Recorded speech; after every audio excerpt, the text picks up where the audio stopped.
Arthur est le guide de cette forêt sacrée de Gbepleu, un village du département de Mans situé à l'ouest de la Côte d'Ivoire.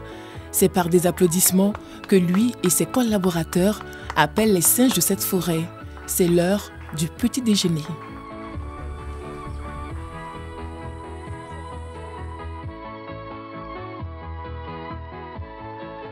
Ces primates vivent dans cette forêt sacrée de Gbepleu, une espèce forestière, arboricole, de Cercopithèque, appelée aussi monde de Campbell. Ces singes, difficile de ne pas les remarquer.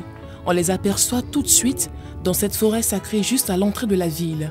Ainsi, tout visiteur ou touriste de passage dans cette partie de la Côte d'Ivoire peut admirer ces primates un peu particuliers. C'est le cas de ces visiteurs qui viennent du nord de la Côte d'Ivoire qui ont décidé de pratiquer le tourisme local, d'où leur présence dans la capitale des 18 montagnes.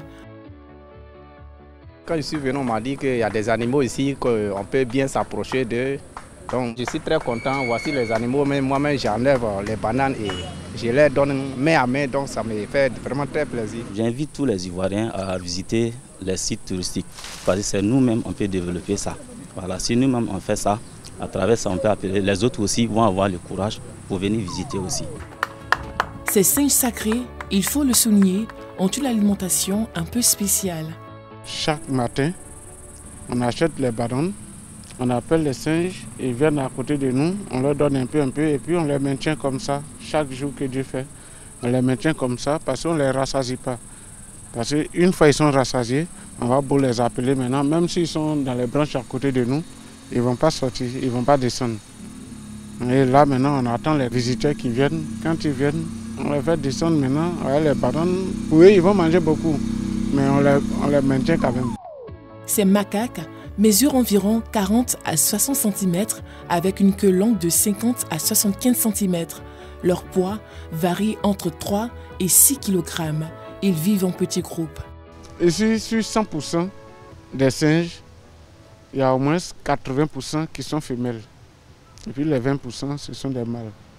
Donc, un mâle même là, actuellement,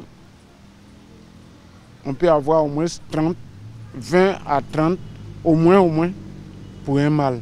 Chaque se reproduit au moins 2 fois. Le mâle dominant a même sa préférée. Les signes qui font qu'on connaît la femelle préférée du mâle dominant sont que tous les singes qui sont là ont des différents yeux.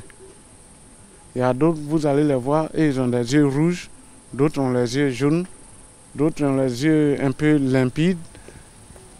Et elle, qui est la préférée du mâle dominant, elle est la seule que je connaisse d'abord qui a les yeux noirs. En plus de ça, elle a un point noir ici aussi, sur ses poils, à côté de son front ici. Tu la vois, tu n'as même pas tiqué dessus. Voilà, tu vas la reconnaître rapidement. Elle a les yeux noirs. Et puis elle est bien jolie. Voilà. Guide de cette forêt sacrée, Arthur adore son métier et le vit avec beaucoup de passion. Ce métier, c'est un métier qui est passionnant, en tout cas.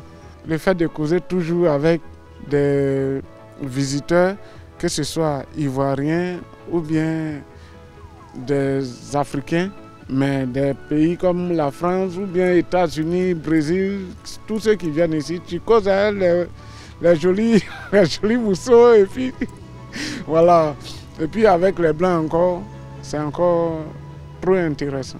C'est ma passion. Les singes, monde de Campbell, vivent dans des forêts primaires où la végétation est dense et la visibilité faible.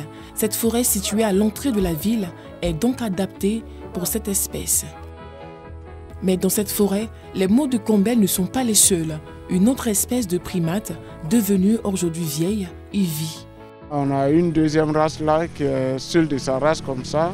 Elle n'a pas de mâle ici, elle ne s'accoupe pas. Nous sommes dans sa 18e année comme ça. Depuis 2004, elle est arrivée ici. Elle est Mungabé, ou singe vert. Les monts de Campbell participent au rayonnement touristique de la ville de Mans. La forêt sacrée de Gbepleu et ses singes sont donc un joyau pour la ville aux 18 montagnes et même de tout le Tampi. Sollicitées par la chefferie du village, les autorités préfectorales du Tampi veillent sur ces primates. Elles ont décidé de baliser la forêt en vue de la protéger. Une légende raconte que dans la forêt de Gbepleu aurait été enterrée la fille d'un roi en guise de sacrifice pour la prospérité des 18 montagnes. Le caractère sacré de ces singes serait-il lié à cette histoire? La question reste posée. Pour l'heure, ces primates profitent de la visite de leur hôte.